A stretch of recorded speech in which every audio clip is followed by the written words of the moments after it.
이사야서는 성경 가운데 특별히 66장으로 기록되어 있어서 성경 66권과 아주 참 절묘한 조화를 이루고 있습니다. 1장을 읽으면 죄범한 타락한 인생들에서 말씀하는 창세기에 대한 일이고, 39장에 보면 만나기를 통하여 구약의 마지막 예언을 주시는 것과 연결이 됩니다. 40장부터 이제 신약에 들어가게 되는데 위로하라, 위로하라, 내 백성을 위로하라 하고 시작을 합니다. 그리고 마지막 66장에 가면 새하늘과 새 땅에서 이루어질 신약시대에 이루어질 하나님의 은혜와 마지막 종말을 논적으로 예수님 재림에서 이루어질 일까지도 이렇게 포함해서 말씀을 합니다. 그래서 우리는 성경을 외울 때 구약 39권에 신약 27권, 그래서 9구 단어로 해서 39, 27 이렇게 외웁니다. 그리고 합하면 66권이 된다 말이죠. 오늘 성경 말씀은 이제 이사야 65장까지의 내용 전체를 하나로 묶은 것이며, 또한 1절을 보면 아주 귀중한 말씀이 나오는데 여호와께서 이같이 말씀하시되 하늘은 나의 보좌요 땅은 나의 발등상이니 너희가 나를 위하여 무슨 짐을 지울고 나의 안식할 처소가 어디랴. 이 말씀은 저 유명한 스데반이 마지막 순교하면서 설교할 때 이 말씀을 인용하는 내용입니다. 그를 쉽게 말하면 하나님은 하늘과 땅과 그 가운데 모든 만물을 지으셔서 어디에나 계시며 하나님 뜻에 모든 걸 할 수 있는데, 이스라엘 백성들은 하나님의 예루살렘 성전이 아니면 안 된다고는 잘못된 생각을 가지고 있지만, 앞으로 다가올 새하늘과 새 땅에서는 예루살렘을 중심으로 해서 출발을 하되 땅끝 온 세계 모든 민족에게 예배를 받으실 하나님. 그래서 스데반이 순교하면서 말한 것이 하나님께서 성하신 곳이 예루살렘뿐이냐. 여기서부터 복음이 퍼져나가서 온 세계에서 이렇게 예배를 드리는 때가 올 것이라는 예언의 말씀을 주신 내용입니다. 오늘 내용의 말씀을 우리는 하나님의 그 교회의 확장과 그리고 위로라고 하는 제목을 붙여 잠시 동안 말씀을 해석하기를 원합니다. 5절과 6절은 하나님의 구원의 약속의 말씀인데요, 이스라엘 사람들의 당시의 상황은 나라도 없고 그렇게 중요하게 생각했던 성전도 불타 없어져 버리고 사람들도 외국에 가서 70년 동안이나 고통을 당하는 그런 상황을 예표하면서 주신 말씀입니다. 그런데 그들이 외국에 나가서 이렇게 고통을 당하고 70년 만에 돌아오게 되는데요, 하나님께서 약속하신 그 말씀이 어떤 내용이냐면 시온이 박해를 당한다. 그럼 예수 그리스도를 믿는 사람들, 교회는 역사를 보면 평탄한 때가 한 번도 없었습니다. 늘 싸움입니다. 영적인 싸움입니다. 왜냐? 죽느냐 사느냐, 구원하느냐 아니면 지옥에 가느냐죠. 창세기 3장 15절부터 복음이 시작되었다고 이야기를 하는데, 여자의 후손이 뱀의 후손과 싸우게 될 것이다. 여자의 후손이 누구죠? 여자에게서 난 분, 동정녀에서 난 분, 누구죠? 예수 그리스도뿐입니다. 다 남자의 씨를 받고 태어나죠. 인간들은 여자의 씨에서 모든 걸 만들어내려고 줄기세포를 가지고 이제는 정자를 거치지 않고 난자만 가지고서 이것을 코피하려고 하는 그런 지경까지 가게 됐습니다. 하나님의 창조의 영역에 도전하게 되면 하나님은 그것을 끝까지 허락하시지는 않게 될 것입니다. 이제 끝까지 계속해서 싸우게 되는데 하나님께서 약속해 주시기를 고난을 당하지만 그 핍박하는 사람들 내가 언젠가는 손을 보겠다. 그들을 심판 내릴 것이니 너희들은 걱정하지 말고 하나님이 구원한 것을 기대하고 믿고 기다려라 하는 내용입니다. 하나님은 무슨 일을 시작하시면 중간에 그만두시는 법이 없습니다. 한번 시작하면 기필코 완성을 해버립니다. 빌립보서 1장 6절에 너희 속에 착한 일을 시작하시니가 그리스도 날에 너희들 구원을 이루어줄 것을 믿는다 하는 내용이 나와요. 여러분, 구원은 누가 시작했죠? 예수님이 시작했습니다. 그러니까 이루어지는 겁니다. 아멘. 지금 완성이 안 되기 때문에 많이 신음하고 고통스러우지만 하나님께서 이 약속의 말씀을 주셨습니다. 그러면서 우리는 이 성경을 해석하면서 역사를 바라볼 수 있는 몇 가지 중요한 포인트가 있습니다. 7절부터 9절까지 다시 보겠습니다. 7절은 시온은 구로하기 전에 생산하며 고통을 당하기 전에 남자를 낳았으니 이러한 일을 들은 자가 누구이며 이러한 일을 본 자가 누구이며 나라가 어찌 하루에 생기겠으며 민족이 어찌 순식간에 나타나겠느냐. 그러나 시온은 구로하는 즉시에 그 자매를 순산하였도다. 여호와께서 가라사대 내가 임산케 하였은즉 해산케 아니하겠느냐. 내 하나님이 가라사대 나는 해산케 하는 자인즉 어찌 태를 닫겠느냐 하시니라. 이 말씀은 쉬운 이야기니까 그냥 읽으시면 알 수가 있겠지만 시온은 구로하기 전에 생산하며 고통을 당하기 전에 남자를 낳았다 하는 내용입니다. 그 내용을 표현하기를 이러한 일들을 들은 자가 누구며 본 자가 누구냐. 나라가 어찌 하루에 생겨나고 민족이 어찌 순식간에 나타나겠냐. 그런데 구로라고 하는 이 단어는 말하자면 해산의 고통을 이야기하는 거죠. 그거를 거치지 않고 그냥 막 생겼다. 여러분 어머님 되시는 분들은 해산의 고통을 좀 겪으셨습니까? 나는 아주 배를 그냥 쑥쑥 그냥 나가지고 아픈 거 하나도 없이 난다고 그런 분 계십니까? 아주 대단한 분입니다. 대부분 해산의 수고가 입덧부터 굉장히 심합니다. 유리카 목사님 그런 얘기해요. 우리 아들을 돌주고 이제 딸하나 됐으니까 내 딸이 그럽니다. 오빠들끼리만 형제가 있지만 여자 형제가 있으면 했을까? 난 아주 그게 최고 그래. 근데 유리카 목사님 대답합니다. 내가 입덧하고 애 낳는 것만 고통스럽다면 내가 꼭 한 명만 더 낳고 싶었다. 진짜입니다. 너무 입덧이 심해가지고 죽을 것 같으니까 네 번째를 낳고 싶었는데 사실 못 낳거든요. 지금도 안타까워하는 게 한 명만 더 낳았으면 좋겠다. 이만큼 힘든 게 해산의 조국이다. 그러니까 오늘 이 말씀은 이스라엘 백성들이 나라를 다 잃어버리고 없어져 버렸는데 갑자기 이 해산의 고통이 없이 그냥 쑥 아들 낳듯이 나라가 생겨난다. 이스라엘 백성들은 70년 만에 바벨론에서 돌아올 때 느부갓네살 왕이 세웠던 그 신바벨론 제국이 세계를 다 지배하고 있었거든요. 그 당시 거의 이런 엄청난 나라가 그냥 하루아침에 없을 건 아무도 생각하지 않는 게 하나님 예언의 말씀대로 메대와 바사죠. 메대와 바사. 그러니까 페르시아하고 메디아하고 연합을 하게 됩니다. 연합을 해서 그냥 갑자기 이걸 무너뜨려버리게 되니까 하나님께서 약속하신 말씀 그대로 페르시아의 고레스 대왕이 내가 영을 내려라. 너희들 고향에 가도 좋다. 한두 명이 아니고 느헤미야기라든지 이렇게 읽으면 5만 명 가까운 사람들이 한꺼번에 돌아오게 됩니다. 이 모습을 지금 이제 일부분을 이야기하고 있는 거예요. 그러니까 5만여 명이 한꺼번에 딱 들어와서 나라가 70년 동안 없어졌는데 나라가 생겨나. 이게 해산의 수고 없이 애가 쑥 나오는 것 같다고 말이죠. 이런 내용은 예수 그리스도께서 교회를 세우실 때 피 흘려 죽으시고 부활하시고 승천하시고 성령을 보내서 세우시게 되는데 그 예수 그리스도의 그 복음을 듣고 성령으로 말미암아 가슴이 찔려서 회개한 사람이 50년 한 3,000명이 되겠습니다. 그 다음 성경을 읽으면 5,000명이 된 거예요.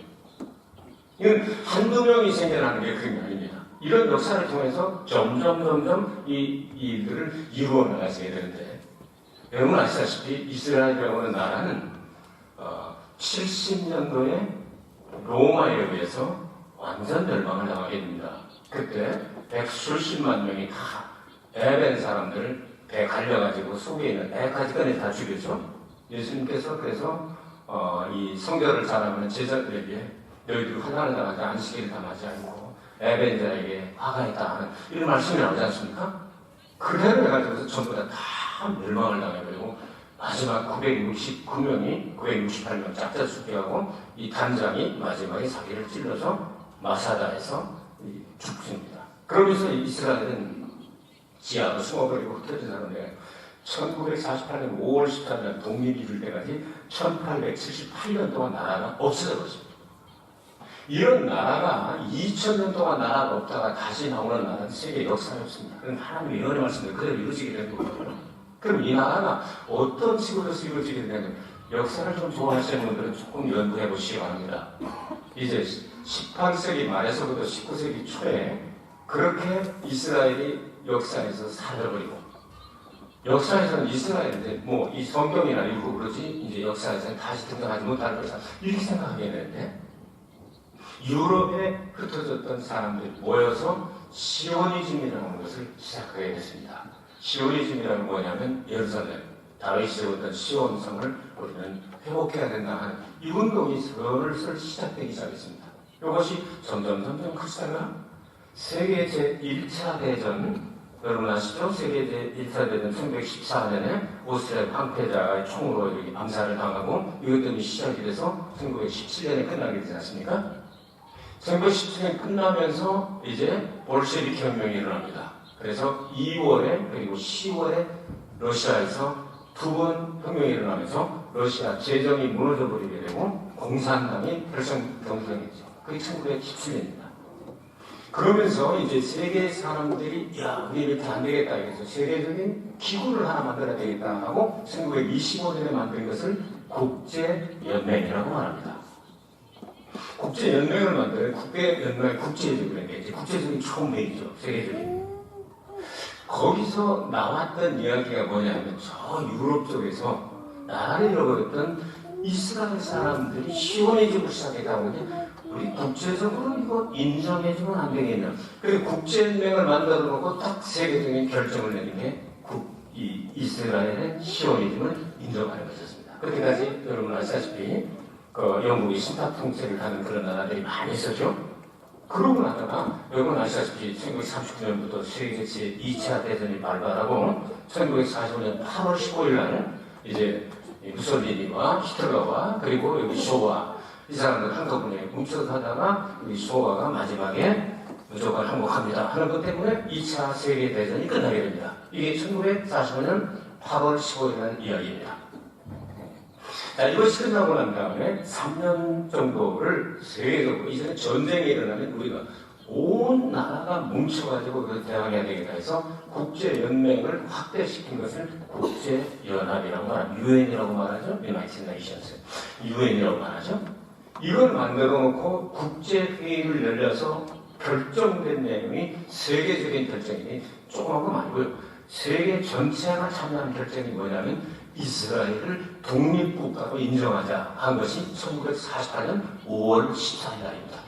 그러니까 1878년 만에 하나님의 약속의 말씀대로 그 땅이 어떻게 하루에 되겠느냐, 나라가 어떻게 하루에 서겠느냐, 하루 만에 수십만 명이 다 시오니즘을 가지고 있었던 사람, 예루살렘으로 돌아가지 않는 사람이 수십만 명이 수백만 명이 모여드는 그런 역사를 하게 됐다.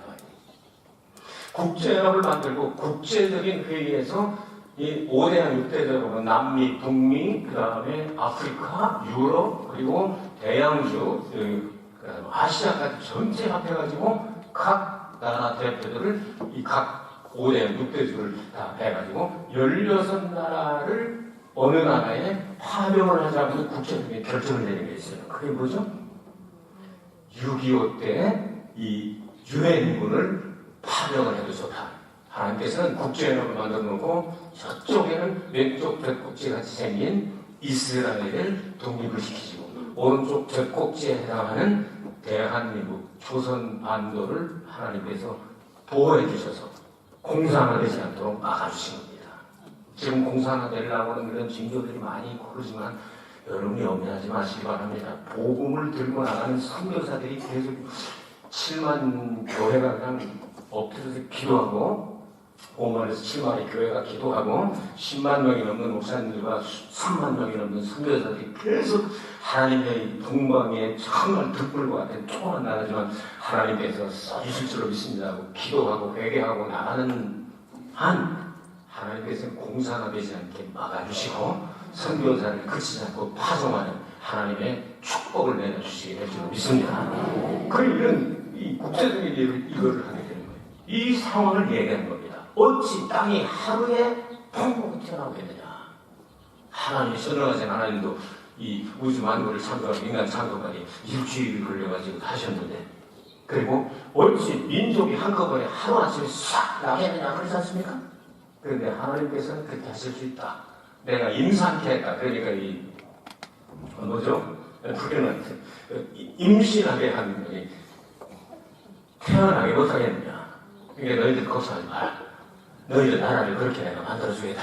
이렇게 하면서 시온이 확장되는 그 교회 시대에 교회가 전 세계로 이스라엘을 중심으로 해서 예루살렘을 중심으로 해서 세계만 방에 터져서 지역 로컬 처치들이 생겨서 한국에서도 일본에서도 미국에서도 뭐 언제 어디서나 하나님을 신령과 진정으로 예배하는 날이 오게 될 것이다. 할렐루야. 이 엄청나게 확장된 그런 내용이죠. 이런 내용을 듣고 난 다음 이제 10절부터 14절까지는요 어떤 내용이냐면요, 이제는 교회를 향하여 하나님께서 위로의 메시지를 하시는 겁니다. 누가 위로를 받을 수 있습니까? 예루살렘을 사랑하는 자여 다 그와 함께 기뻐하라. 그와 함께 즐거워하라. 그를 위하여 슬퍼하는 자여 다 그의 기쁨을 인하여 그와 함께 기뻐하라. 계속 기뻐하라, 즐거워하라 이렇게 나옵니다. 예루살렘을 사랑하는 자, 다른 말하면 영적으로 말하면 교회를 사랑하는 자, 교회를 사랑하는 자는 하나님의 말씀을 사랑하는 자, 하나님을 사랑하는 자, 하나님의 성도들을 사랑하는 자, 이렇게 하나님께서 위로를 내리시는데 11절에 더 구체적으로 합니다. 너희가 젖을 빠는 것 같이 그 위로하는 품에서 만족하겠고 젖을 넉넉히 빤 것 같이 그 영광의 풍성함을 인하여 즐거워하리라. 아이들에게 최고의 위로가 무엇이겠습니까? 젖 먹는 아이들에게 최고의 위로가 무엇이겠습니까? 배고플 때 여러분 젖 먹고서 만족해하는 그 모습이 최고의 위로가 될 것입니다. 여러분 아이들을 가진 어머니들이 아기들을 젖줄 때는요 여기든지 버스든지 대합실이든지 이걸 안 개립니다. 데파토든지 안 개립니다. 젖이 탱탱 돌아가지고 있으면 애가 앵 먹고 싶다고 그러면 그냥 뭐 부끄러움이 옛날에 천연에 있었으면 이제 엄마 되면 부끄러움 없으니까 저리고 쫙 물려가지고서 슬쩍 빠질까 봐 여기를 꽁꽁 눌러가지고 쫙 하고 이제 막 그냥 이렇게 밀리면 애가 먹고서 이렇게 하나님께서 은혜주겠다. 오늘 여러분 하나님의 위로가 필요하신 분들 계십니까? 하나님의 위로 안 해줘도 괜찮습니까 여러분? 하나님의 위로가 필요할 것입니다. 목사에게도 위로가 필요합니다. 성도에게도 위로가 필요하고요. 어른에게도 위로가 필요하고 애들에게도 위로가 필요합니다. 철도 모르고 3살, 4살 이런 애들도요 그냥 시험 들어가지고요 쳐다도 안 보고 인사도 안 하고 이럴 때가 있어요. 애들을 더 잘한다고 위로해주면 그때도 그냥 머리를 쫙 아주 참 어떻게 보면 가관이에요. 지금 뭘 이렇게 내가 이렇게 그냥 내 비세고 자세고 그러고 있는지 모르겠어요. 아무리 잘못해준 게 없는데 팍 하고 안 하고 그냥 위로를 해줍니다. 너무 좀 이렇게 잘생겼냐. 눈썹도 그린 것처럼 잘생겼고, 한참 보니 입이 돌아가지고, 안녕하세요. 이야, 어린 애들도 위로가 필요합니다. 여러분, 왜 우리에게 위로가 필요합니까? 내 마음대로, 뜻대로 되지 않는 일이 너무나도 많습니다. 여러분, 마음 먹은 대로 되는 일이 있습니까? 몸을 마음대로 가눌 수가 있습니까? 누가 병들고 싶어서 병듭니까? 아이고, 그 사람 왜 이렇게 병원을 그냥 계속했지 그냥 주객기가 그냥 풀빵불이 들락날락 하듯이 그렇게 왔다 갔다 하는지 모르겠어. 왜 그런지 모르겠어. 그게 할 말이 아닙니다. 그러고 싶어서 그렇겠습니까? 하나님은 위로해 주시기를 이스라엘 백성들에게 위로해주는 바로 교회를 위로하고 우리 한 사람 한 사람 위로해 주시기 바랍니다. 죄의 문제, 저주의 문제, 질병의 문제, 죽음의 문제, 경제적인 문제, 가정의 문제 많은 문제를 가지고 해결을 하지 못하는 게 인간 아닙니까? 이런 인간들에게 하나님께서 위로를 주신 겁니다. 평안하라, 기뻐하라, 즐거워하라. 내가 너희들을 회복시켜줄 때는 애들이 막 젖바르고 기분 좋아가지고 팔자로 놓고서 그냥 오줌 놓고 싶을 때 오줌 펴고 기저귀 치고 그냥 막 기저귀 펴고 싶을 때 기저귀 펴고 하는 것을 이렇게 위로를 해줘야. 하늘의 위로가 필요한 여러분들에게 오늘 하늘의 위로가 있기를 바랍니다. 사람들을 위로해준다 하시고 하는 게 꼭 그거예요. 아이고 그럼 참 잘생겼다 하면 살짝 꼬집고 어쩌면 이렇게 잘생겼어 무슨 꼬집고 이렇게 해가지고 자기 자신 아니면요 여러분 인간의 심보가 대부분 다 비슷합니다. 우리 모든 죄들을 예수님께서 용서해 주려고 오신 이유가 여기 있습니다. 죄고만 인생들에게 하나님께서는 위로를 주시게 되는데 하늘의 위로를 받고 이기라는 겁니다. 나라를 잃어버리고 고통당하는 저들에게 무엇이 위로가 되겠습니까? 하나님께서 위로를 주실 때 내게 네 마음속에 강같은 평화를 주시겠다. 그리고 모든 나라 사람들이 가지고 있는 그 모든 재물과 이런 것들을 너희들에게 번영으로 내가 그리고 축복으로 여러분들에게 채워줘야 그런 약속 아닙니까? 너희가 이를 보고 마음이 기뻐서 너희 뼈가 연한 풀이 무성함 같으리라. 여호와의 손은 종들에게 나타나겠고 그의 진노는 그 원수에게 나타나. 이걸로 위로받으라는 거예요. 여러분은 지금 인생을 다 정리한 게 아닙니다. 마지막 결론도 아닙니다. 인생의 게임에서 끝난 것도 아닙니다. 진행 중입니다. 지금 넘어졌을 수도 있고 지고 있을 수도 있습니다. 그러나 다시 일어나서 마지막에 승리하는 자가 최후의 승리자입니다. 하나님께서 우리에게 위로를 허락하여 주셔서 세상 사람들이 너희들을 위로하지 못하는 내가 위로해 주시고 하나님께서 위로해 주실 때 그 위로의 능력은 엄청난 역사가 일어납니다. 성경은 예수 그리스도께서 피 흘려 죽으시는 속죄하여 부활하셔야 우리가 의를 얻게 되고 예수께서 승천하셔야 하늘 문이 다시 열리고 하나님 보좌 우편에 앉으셔야 성령을 강림하게 하십니다. 그 성령의 별명을 가리켜서 보혜사를 보내겠다는 말씀이었습니다. 보혜사가 영어 성경은 컴포터입니다. 위로자라는 뜻입니다. 그 성령이 임하시게 되면 우리가 말할 수 없는 탄식으로 마땅히 빌바를 알지 못하나 성령께서 우리의 연약함을 도우시나니 우리를 대신하여 친히 간구하여 주시느니라. 할렐루야. 성령의 위로가 있기를 주의 이름으로 축복합니다. 성령께서 여러분들을 위로하시게 될 때 여러분은 정말 불가사의한 정말 인간이 어떻게 설명할 수 없는 그 평안과 기쁨이 하늘 위로부터 내려오게 되는 겁니다. 가슴이 뜨거워지면서 오 주여 내가 왜 이렇게 주저앉아 있었습니까? 왜 내가 원망하고 불평하고 있었습니까? 왜 감사를 못하나을까요? 다시 회복되게 하여 주옵소서. 다시 일어나게 하여 주옵소서. 기도가 다시 불붙게 하여 주옵소서. 찬양이 불붙게 하여 주옵소서. 봉사가 불붙게 하여 주옵소서. 내가 헌신이 불붙게 하여 주시옵소서. 타오르는 태양과 같이 뜨겁게 하여 주소서. 오 주여 냉랭한 세계에 들어가서 그리스도의 빛의 역할을 감당하게 하여 주옵소서. 하나님의 성령의 불덩어리 비춰서 차갑게 식어가는 세상을 따뜻하게 만들게 하옵소서. 태양과 같은 그런 능력을 허락하여 주셔서 주님과 동행하며 살게 하여 주옵소서. 쓰러지지 말게 하옵소서. 희망을 버리지 말게 하여 주옵소서. 천국이 안 보이지만 확신을 가지고 바라보게 하여 주옵소서. 세상을 바라볼 때 우리는 실망과 좌절뿐입니다. 그러나 하늘을 바라보게 될 때 위로가 내려오게 될 것입니다. 하나님의 교회는 반드시 확장되어 갑니다. 예수님 다시 오신 날까지. 그래서 위로를 받으라고 이사야 66장에 결론을 맺고 있습니다. 이것이 요한계시록의 위로가 아니겠습니까? 새하늘과 새 땅에서 눈물을 닦아주시게 될 것입니다. 죄를 그치게 하실 것입니다. 담이 없어지게 할 것입니다. 원수마귀가 우리가 찾아도 볼 수 없도록 만들어주시게 될 것입니다. 새하늘과 새 땅에 들어가서 이런 위로를 받게 될 것까지 이사야는 내다보고 그리고 66장을 마무리했습니다. 사랑하는 성도 여러분들이요, 오늘 우리는 현실적으로 아직 일들이 이루어지지 않았기 때문에 위로가 필요합니다. 그런데 그걸 내다보고 선언하게 되시길 바랍니다. 하나님은 어제나 오늘나 영원토록 동일하니 내가 아직 문제가 있어도 이 문제를 해결한 그 모습을 바라보시길 바랍니다. 아직도 아프지만 예수께서 채찍에 맞음으로 너희는 나음을 입었다고 했으니 나은 모습을 바라보게 되시길 바랍니다. 근심 걱정이 변하여 평강이 강물처럼 흘러넘치는 것을 미리 내다보게 되시기를 바랍니다. 하나님은 늘 구하는 것을 내가 들어주겠다 말씀이에요. 네가 기도한 것은 이미 받은 줄로 안다고 말씀하셨습니다. 하나님의 음성을 들으시고 여러분 위로가 필요한 여러분들에게 하늘의 위로가 있기를 주의 이름으로 축복합니다. 은혜가 풍성하신 아버지 하나님,